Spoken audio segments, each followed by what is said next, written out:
Bonjour tout le monde, ici The Gentleman 14 et bienvenue à cette vidéo d'analyse du Battle Scroll d'avril 2023. On est le 6 avril aujourd'hui. Games Workshop ont sorti leur Balance Update, leur Battle Scroll, donc on s'attend à en avoir un à chaque quart finalement d'année. Là.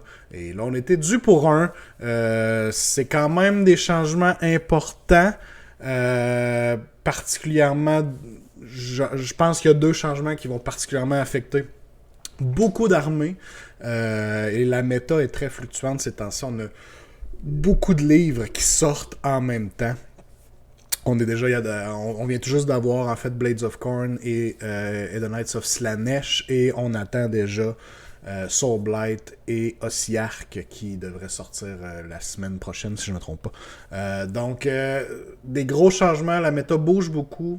Je vous offre aujourd'hui ce petit vidéo-là, on va aller analyser un peu ce qu'on a eu le droit aujourd'hui dans le Battle Scroll et on a eu des facts aussi à travers les différents livres. Donc on va aller voir tout ce qui est nouveau d'aujourd'hui. Je regarde ça avec vous. Donc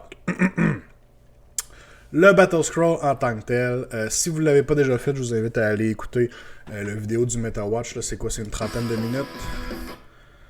34 minutes. Bon, ça vaut la peine. Ils vont quand même en détail dans leur philosophie puis leur décision, pourquoi on fait tel ou tel changement. Donc, c'est quand même une bonne écoute à faire. On a tout de suite aussi en dessous les factions en ce moment, les pourcentages, les win rates.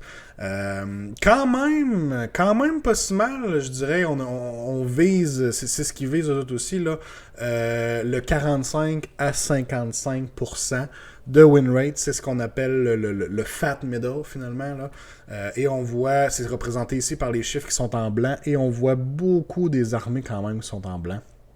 Très peu qui sont en rouge, donc qui ne respectent pas, qui n'atteignent pas les valeurs visées pour la balance. Donc, Cruel Boys sont à 44%, qui sont quand même pas si loin que ça, mais qui auraient besoin probablement d'encore une petite touche. Et on a quelques armées qui sont vraiment au-dessus du 55%. Luminette avec 56%, Caradron avec 57%, Flesh Eater Court. C'est quand même intéressant de voir les Flesh Eater Courts aussi haut. C'est un très vieux livre, mais il y a encore des choses à faire avec ce livre-là, je crois, et c'est ce que les gens testent, c'est ce que les gens essayent. Gitz, qui n'est pas d'aucune... je veux dire, je suis pas surpris. Pas surpris que Gitz soit haut. Très, très, très forte armée. Et Zinch, qui est là aussi avec 60% de win rate. Donc, on voit déjà les armées qui vont généralement être targetées par les nerfs et les ajustements là, en points. On va en reparler dans pas trop longtemps. Donc, ça vous donne quand même un bon overview de la méta. Je dirais quand même, avant qu'on embarque dans les changements, je dois quand même dire que la méta actuelle est l'une des meilleures qu'on a eues depuis le début des Age of Sigmar. Avec quelques... Il y a vraiment juste peut-être quelques exceptions, mais je dois dire que généralement parlant, chaque faction, je me sens capable de prendre cette faction-là et de dire je pourrais faire un 4-1 dans un tournoi à 5 parties. Là. Faire un 4-1 dans un tournoi, je pense que pratiquement tous les livres en sont capables. Oui, il y en a certains que ça va probablement être plus difficile que d'autres, mais on sent que la direction qui a été prise avec les nouveaux livres, avec les nouveaux tomes, je pense que la balance est vraiment très bien en général. Donc, je voulais quand même le mentionner. Je pense que c'est important de donner crédit là, au travail que l'équipe font. C'est vraiment mieux, là, surtout si on compare aux deux dernières éditions. Il y a eu des moments où c'était plus rough que ça, on va se le dire. Donc, allons-y voir ce fameux Battle Scroll que j'ai juste ici. Battle Scroll Depleted Reserves. Allons voir les changements. Bien entendu, c'est juste les changements magenta qu'on va avoir de différents. Donc, les deux plus gros changements, selon moi, que je parlais tout à l'heure, on les a ici en partant. Rally. On rajoute le texte qu'on voit juste ici. Donc, on ne peut retourner un nombre de modèles qui équivaut à 10 wounds au total, ou moins seulement. Donc, par exemple, si vous avez des modèles qui ont des wounds caractéristiques de 2, vous pourriez en ramener maximum 5. Il faut jamais que ça dépasse 10 wounds. Quand même, Quand même un bon nerf à Rally. Honnêtement, je pense que c'était nécessaire. Il y a certaines armées qui peuvent abuser du Rally de manière assez intense. Là, je veux dire, on parle juste à des derniers livres qui sont sortis récemment. Gitz, qui ont le 4 plus Rally. Caradron aussi, qui peut faire du 4 plus Rally. 4 plus Rally devrait pas exister dans le jeu, premièrement. Et il y a quand même un point à être fait aussi sur est-ce que Rally devrait exister dans le jeu. C'est très très très fort, ça peut soigner des games d'un bord et de l'autre. À n'importe quel moment, il suffit d'être chanceux sur les dés. Mais là, le problème avec surtout les 4 plus Rally, peut-être même les 5 plus Rally, c'est qu'on pouvait ramener une quantité incroyable de wounds, là, je veux dire. le Gitz avec des units à 36 Squid Herd ou des units de Hoppers, tout ça qui coûtent pas cher et qui ont beaucoup de wounds, que vous ramenez des modèles, ou juste les Caradron Overlords avec des Thunderers qui sont 2 wounds chaque, 3 plus save. Quand on commence à rallier, je sais pas moi, 7 Thunderers d'un coup parce qu'on a une unit de 15. C'est beaucoup de wounds. Fait que quand même un gros changement. J'haïs pas. J'aime ça. J'ai hâte de voir ce que ça va donner pour certaines armées. Et le deuxième changeant, eh bien, c'est celui sur le Arcane Tome. Donc, l'Arcane Tome qui était le meilleur artefact du jeu. Pas nécessairement en termes de power level, mais je veux dire, c'était l'artefact le plus versatile. On pouvait le prendre dans pratiquement toutes les armées. Il était utile partout. La question qu'on se posait quand on regardait nos artefacts d'un livre, c'était tout le temps, OK, est-ce que c'est meilleur que si je prends Arcane Tome? C'était souvent notre raisonnement qu'on devait se faire. Et souvent, Arcane Tome était meilleur. Donc, c'est quand même problématique parce qu'au final, tous ces artefacts-là nous servaient à rien alors qu'on revenait toujours au même artefact universel pour tout le monde. Donc, on l'a changé ici maintenant. On ne peut plus donner ça à un héros qui est déjà un wizard. On ne peut pas donner ça à un héros qui est un priest. Et on ne peut pas donner ça à un héros Khorne. Avec le Khorne keyword, ce qui fait très du sens. Et ensuite de ça, ben, pour tout le reste, celui qui porte l'artefact devient un wizard, mais il va seulement connaître Arcane Bolt, Mystic Shield, et il pourrait caster des Endless Spells si vous avez des Endless Spells dans votre liste. Mais il ne connaîtra pas d'autres spells, il ne peut plus apprendre un spell du lore, donc de votre livre, ou du lore universel. C'est terminé. Il va pouvoir caster un spell et unbinder un spell dans la Hero Phase ennemie. Quand même un gros changement. Un gros changement, je veux dire, oui, beaucoup d'armées utilisaient l'Arcane Tome, mais il y a certaines armées que c'était particulièrement très fort pour eux. Je pense tout de suite à Tzeentch, que c'était un spell de plus. Je pense tout de suite à Slaves to Darkness aussi, qui pouvait mettre ça sur un Chaos Sorcerer Lord qui castait à 3D. Plusieurs armées comme ça que l'Arcane Tome était vraiment, vraiment très fort. Donc, un nerf ici à ce niveau-là, mais je pense que c'est un nerf nécessaire aussi. Arcane Tome, un artefact universel devrait jamais être le meilleur artefact de tout le jeu. Ça devrait juste être comme en backup. C'est un artefact correct si on n'a rien qui nous intéresse dans notre livre, mais à la base, ça devrait pas être ça. Donc, très gros changement à ce niveau-là aussi. Bien hâte de voir l'impact que ça va avoir sur les listes. Il faut repenser quand même à nos listes suite à ça. On poursuit le Battle Scroll. Ici, pas de changement au niveau... jusqu'ici, on a des changements dans la destruction pour les Crawl Boys qu'on a vu tout à l'heure qui étaient à la fin complètement en termes de win rate. Donc, Crawl Boys, on change en fait la règle des Dirty Tricks, donc des petites habilités qu'ils ont en début de partie. On vient changer que maintenant on peut en choisir 2. Donc il y en a 4 différentes. Là. Avant on pouvait en prendre une et l'appliquer. Maintenant on va pouvoir en prendre 2. Ce qui est quand même pas rien. Des tactiques intéressantes avec ça à faire. Là. On a bien entendu celui qu'on voyait souvent, c'était redéployer une unité. Mais on a aussi mettre des pièges sur le terrain. On a le moins 1 to wound dans la premier battle round.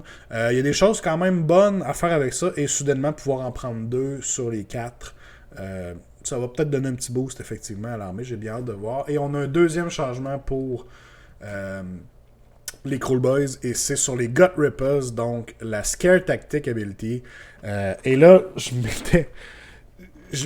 clairement, la Scare Tactic Ability a changé. Maintenant, c'est tout simplement moins 1 to hit contre la unit si vous n'êtes pas un héros ou un monstre.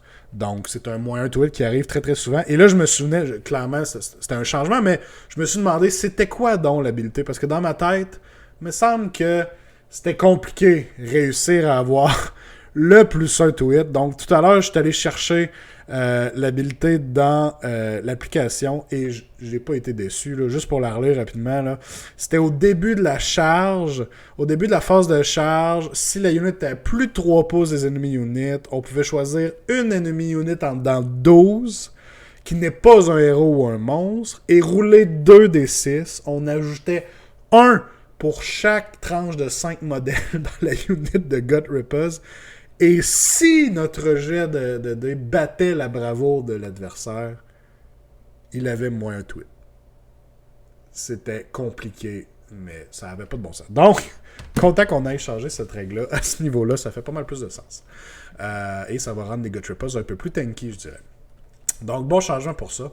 Et finalement, on a les changements de points. On va regarder ça tout de suite en commençant avec les Lumineth Realm Lords. Le Spirit of the Wind, moins 10. On le voit pas beaucoup. Je sais pas si 10 points de moins va valoir... va donner le goût aux joueurs de le mettre sur la table. Ça reste à voir. Même chose, un buff aussi pour Sévirette. Moins 20 points à ce niveau-là. Je sais pas s'ils valent la peine. Le temps va le dire. Mais après ça, on a des nerfs sur les units qui étaient les plus utilisés dans l'armée.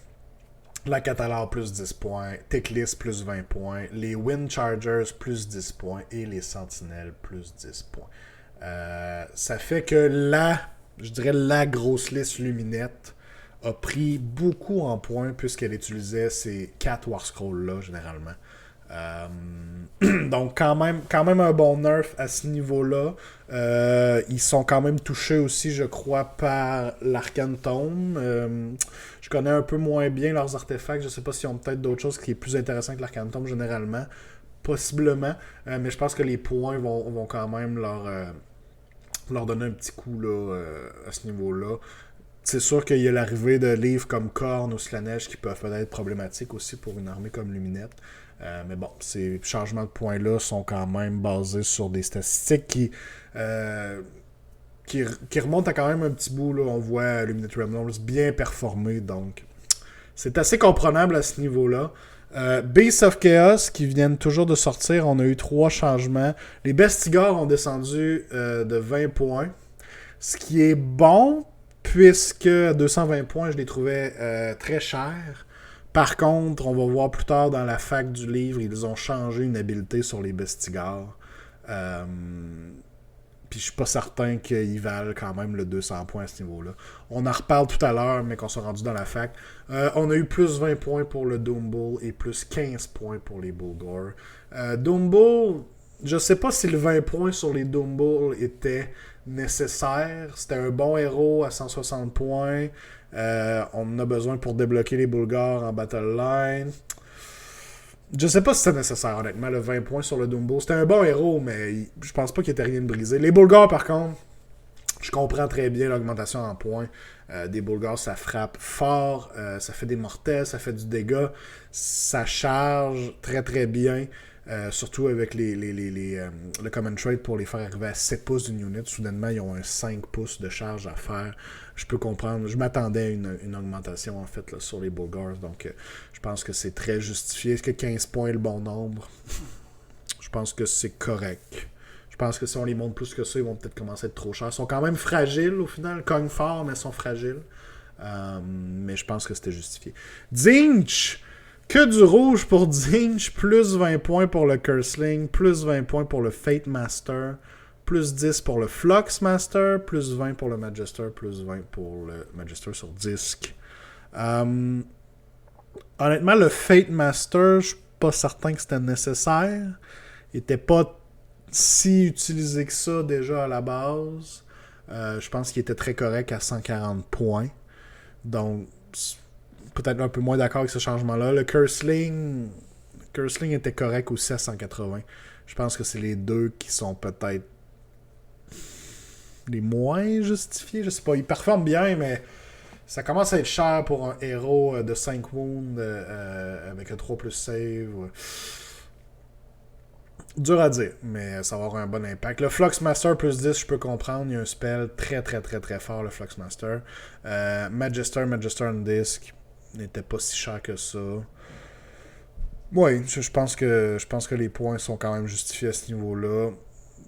La problématique avec Ding, je pense que c'est plus au niveau de la sous-faction de Guild Summoners qui est très très très forte. Est-ce que rendre les héros plus... donner... Finalement, augmenter les points sur les héros, est-ce que ça va changer à ce niveau-là? Faut penser qu'ils ont quand même eu aussi un nerf avec l'Arcantone, qui était très utile pour Zinch. Et on a des nouveaux livres, je le mentionne encore, qui sont sortis. Korn est un très mauvais match-up pour Zinch. Donc, d'après moi, la méta va s'ajuster par elle-même aussi. Mais je peux comprendre ces petites augmentations de points-là. On vient de passer du rouge complètement, on passe au vert complètement. Slaves Darkness, on a eu des diminutions de points sur plusieurs unités, principalement des unités qui étaient moins utilisées dans l'armée. Il y en a d'autres par contre, je sais pas pourquoi ils ont nécessairement descendu en points. Là. Les Chaos Knights, moins 10, ils étaient déjà quand même pas mal utilisés dans l'armée. À 220 points, oui, ça c'est correct. 220 points. Chaos Warrior aussi, moins 10. Sure, tu sais. Chaos Warrior font leur job qu'ils ont besoin de faire. Je pense pas que les 10 points comme ça vont changer grand-chose. Chaos Lord dans le Carcadrak, moins 20 points, quand même intéressant. Le Chaos Lord dans le Carcadrak peut faire très mal, est un très bon héros. Quand même intéressant de le voir diminuer en points. Le Demon Prince, ben, il en avait besoin à 195 points, il était beaucoup trop cher. Est-ce que moins 25 c'est assez?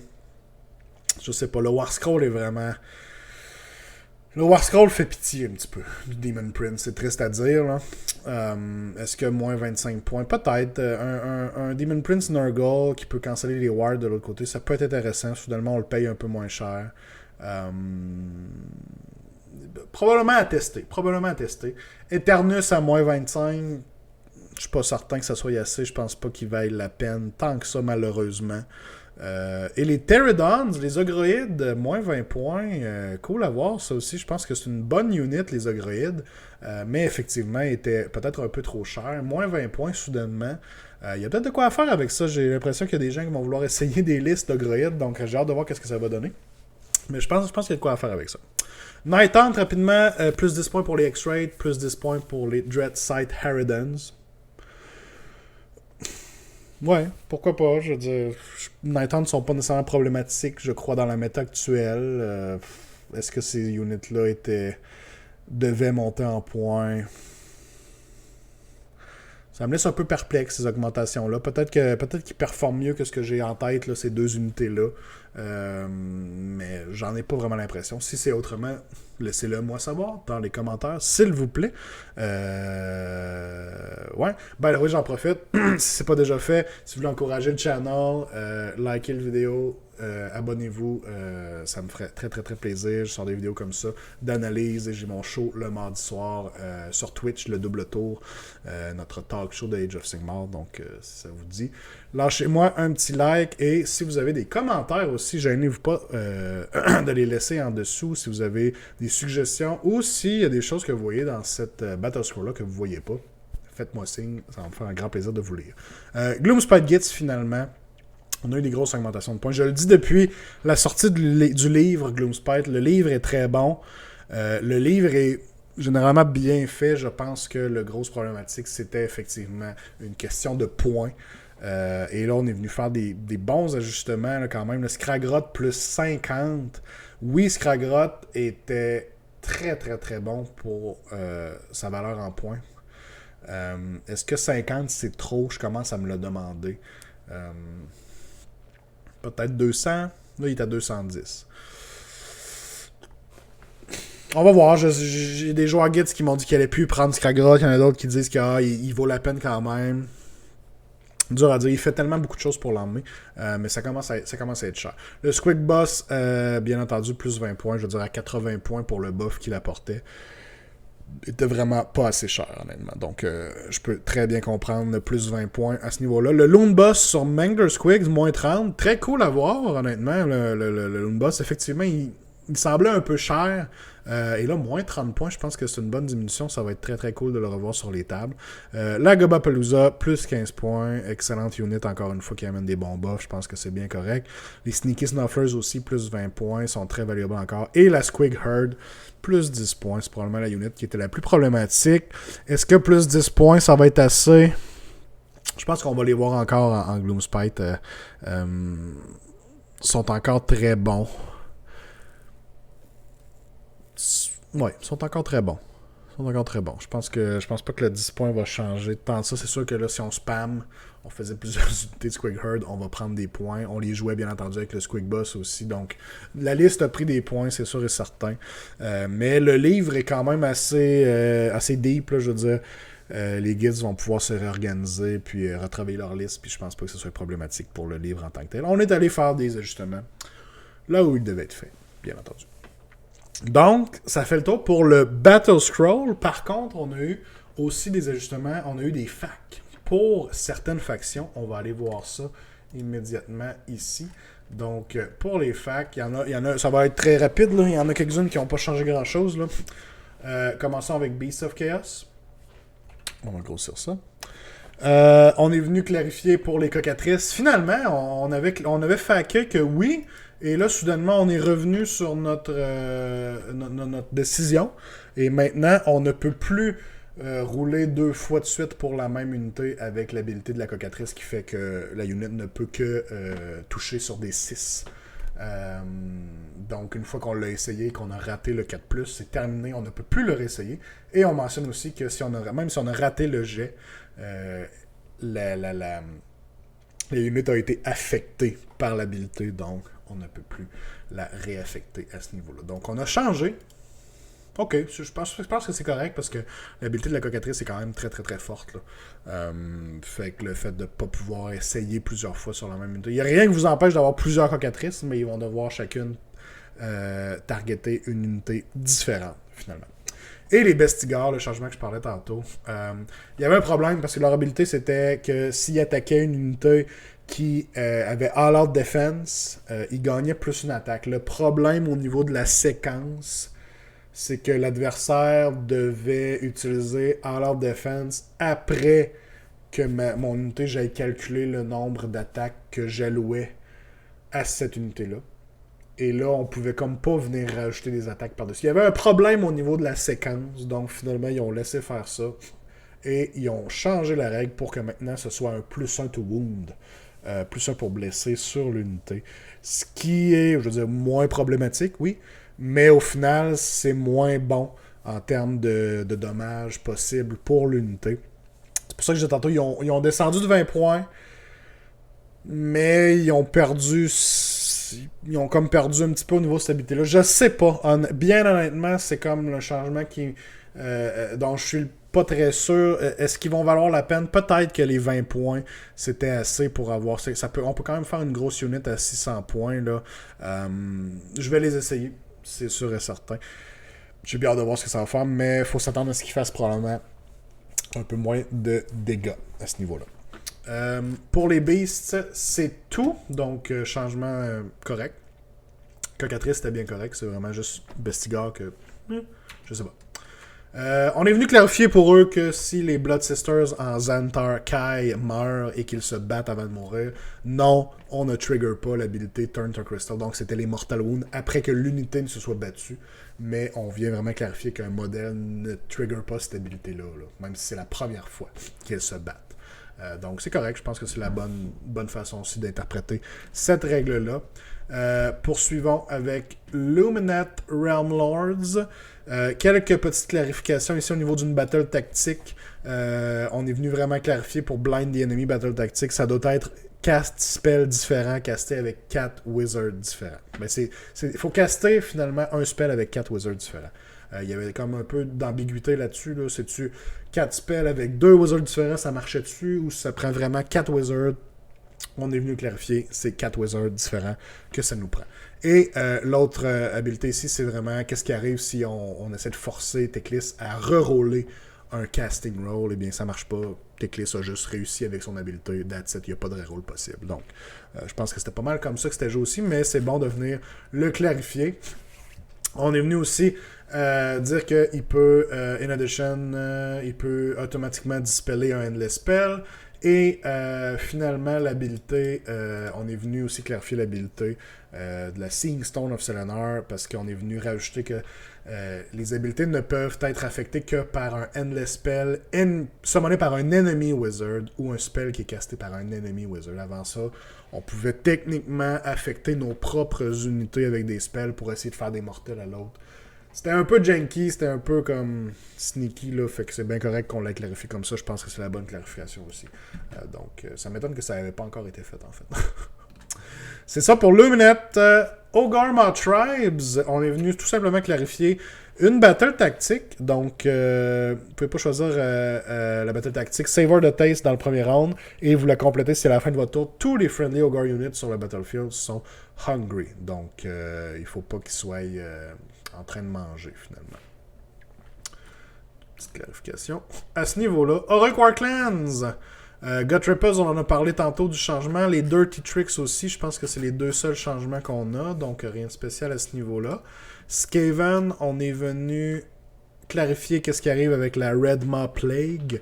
Est-ce que parce qu'on prend contrôle d'une unit ennemie avec ça, est-ce que l'adversaire va traiter cette unit-là comme ennemi et une autre de ses unités à lui devrait l'attaquer? La réponse est non. Bon, on est allé faire une petite clarification là-dessus. Stormcat, oups, j'en ai sauté un. Hein. Slaves to Darkness. Slaves to Darkness, on vient clarifier que si on roule Dark Apotheosis sur la Eye of the Gods table pendant le déploiement, parce qu'on a certains modèles qui vont devoir le faire immédiatement, est-ce que ça compte comme essai à passer durant la bataille pour la grande stratégie qu'on doit finalement réussir à rouler Dark Apotheosis? La réponse est non, donc il faut vraiment que ça se passe pendant la bataille. Et rien d'autre pour Slaves to Darkness. Stormcast. Est-ce que si je summon Ravenox Gnashing Jaws avec un Lord Arcanum qui ajoute 6 pouces de distance au Endless Spell lorsqu'il bouge, est-ce qu'on utilise ce 6 pouces-là de plus pour l'habilité du Ravenox? Je vous rappelle, les Gnashing Jaws, vous roulez 3D et c'est la distance à laquelle il peut bouger. Et ensuite de ça, on comparait ça versus le move d'unité et c'était notre dégât. Là, on soustrayait le move de l'unité et c'était notre dégât en mortel. Donc là, la question c'était est-ce que le 6 pouces, on le rajoute là-dessus aussi pour faire encore plus de mortel? La réponse est non, c'est correct. On peut quand même s'en servir pour bouger l'Endless Spell plus loin, ce qui est pas rien quand même. Là. Mais on ne fait pas plus les mortels. Et le changement le changement que je comprends pas dans tout ça, là, je compte sur vous s'il y a des gens qui peuvent me dire. Peut-être qu'il y a quelque chose que je comprends pas là-dedans et que je ne voyais pas. Mais ici, pour les Vanguard Raptor avec Launch Strike, on a changé que le Aetherwing est considéré comme étant un compagnon. Mais en quoi ça l'affecte au final? Quelle est l'utilité de faire ce changement-là? J'arrive pas à le trouver. Fait que c'est peut-être quelque chose que je vois pas ou c'est peut-être une interaction de règles bien perdue quelque part. Je l'ai pas trouvé. Peut-être que c'est bien dans ma face aussi, puis je m'en suis pas rendu compte. Laissez-moi savoir en commentaire si vous savez pourquoi ils ont fait ce changement-là. Parce que moi, je sais pas. OK. Sylvanette, on est venu clarifier une battle tactique. Donc, est-ce qu'on peut utiliser pour faire Harness the Spirit Paths? Est-ce qu'on peut utiliser Strike and Fade ou en utilisant Walk the Hidden Paths et charger par après? La réponse est oui, donc plus facile pour réussir cette battle tactique-là. Je vais terminer avec les Core Rules. Là. Blades of Corn, juste avant, qui vient toujours de sortir. On a eu quelques errata de Designers Commentary. Donc, oui, un démon peut être le général d'un Gortide Slaughter Host. Ou un mortel peut être le général d'un Bloodlord Slaughter Host. Il n'y a pas de problème.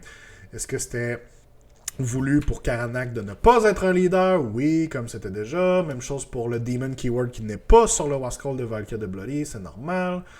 Mighty Skull Crushers aussi. Oui, utiliser des Blood Tide, il faut le faire. C'était des questions quand même assez basiques, là, puis on est venu rajouter des keywords aussi, il n'y en avait pas. Les alliés aussi, il manquait Magodkin of Nurgle, si je ne me trompe pas, dans leur liste. Là, fait qu'ils peuvent avoir des Magodkin of Nurgle en allié. Fait que rien de très spécial ici. Et finalement, les Core Rules, on a quelques changements dans les Core Rules. Allons voir ça tout de suite. Le premier changement est ici. OK. Donc, ici, on vient dire un objectif qui est placé dans le milieu de deux territoires. Est-ce qu'il est considéré... il est considéré comme étant within les deux territoires. Mais est-ce que les objectifs sont aussi considérés comme étant wholly within, donc complètement dans un territoire? La réponse est non. Il est seulement within. Donc, même chose pour un objectif qui serait sur la ligne entre un territoire et une zone où ce n'est pas le territoire de personne. Il serait juste within le territoire, finalement. Donc, ils sont jamais wholly within. Il faut vraiment qu'on le voie là, très clairement. Mais s'ils sont sur la ligne d'un territoire, ils sont que within. Ça peut quand même avoir des impacts pour certaines habilités ou pour scorer, tout ça. Donc, faire attention à ça. Est-ce qu'une unit individuelle peut contester et un objectif et un terrain feature? La réponse est oui. Parfait. Des petites clarifications au niveau de contrôler des terrains. C'est quand même bien d'avoir ça aussi. Next. Ça, c'est tel que tel pour les sous-factions. On n'a pas besoin d'en parler. Ok, ça, c'est quand même important aussi. Si une battle tactique ou une grande stratégie requires a unit d'un type particulier sur la battlefield pour réussir quelque chose, et là on donne l'exemple que dans les Ogre Mod Tribes, la battle tactique Eat Your Fill qui dit que toutes les Ogre units sur le battlefield doivent être en train de manger, pouvez-vous compléter cette battle tactique-là, ou une grande stratégie si c'est le cas, s'il n'y a aucune unité de ce type sur le battlefield? La réponse est non. Et là, on utilise l'exemple des Ogre Mod Tribes, mais au final, ça set un précédent pour beaucoup de battle tactiques, beaucoup de grand strategy aussi, qui ne seront peut-être plus aussi faciles, puisqu'on pouvait tout simplement dire « Ah, ben j'ai plus d'units sur la table, c'est comme si elle faisait tout ça, tu sais. Parce qu'ils sont pas dans le négatif, sont pas en train de faire ça. Mais il faut vraiment qu'il vous reste des unités sur la table, puis qu'ils font ce qu'ils doivent faire.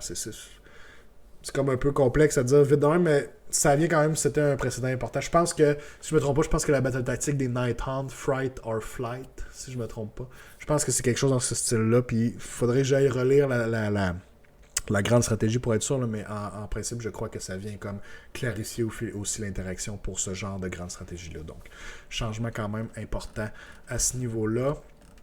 Il nous en reste quelques-unes. Ça, c'est Rally qu'on a vu tout à l'heure. Terrain Control, on est venu clarifier, c'était quelque chose qu'on ne savait pas vraiment. Pour les terrains, on peut les contrôler, oui, mais on ne garde pas contrôle d'un terrain si on s'en va. Hein. On le sait avec des objectifs, on peut prendre contrôle de l'objectif et notre unit peut s'en aller de l'objectif et on conserve le contrôle tant et aussi longtemps que l'adversaire ne vient pas nous le rechercher, à moins qu'un scénario dise autrement. Et là, ici, on vient clarifier qu'un terrain ne fonctionne pas de la même manière. Un terrain, pour le contrôler, vous devez être dans ces 3 pouces pour contrôler un terrain. Vous devez avoir une unité en dedans de 3 pouces, sinon, si vous quittez, vous ne le contrôlez plus. Donc, ça peut être important pour des choses comme The Sacred Airlands ou des choses comme ça. Là, ça peut être quand même assez important pour scorer. Ça, c'est le changement pour Arcane Tome. Et c'est tout. Ça termine nos facts. Donc,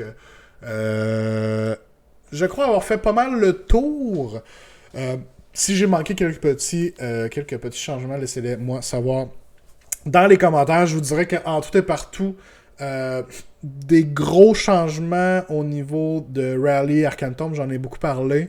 Quelques ajustements en points. Je suis quand même étonné qu'ils ont été assez mollo sur les changements en points. Mais en même temps, je comprends, on a eu beaucoup de nouveaux livres dernièrement. Donc, la méta va s'adapter, la méta va changer. Fait que je pense qu'ils veulent prendre ça un petit peu plus mollo aussi. Ils en parlent un peu dans la vidéo. Donc, en tout et partout, quand même satisfait de cet update-là. Je pense que ça va être bon pour le jeu. J'ai hâte de voir ce que ça va faire. Laissez-moi savoir ce que vous en pensez. Êtes-vous content? Êtes-vous moins content de ce Battle Scroll-là? Pensez-vous que c'est un pas dans la bonne direction? Laissez-moi vos commentaires en dessous de la vidéo. Donc, j'espère que vous avez apprécié et je vous dis à la prochaine. Bye bye!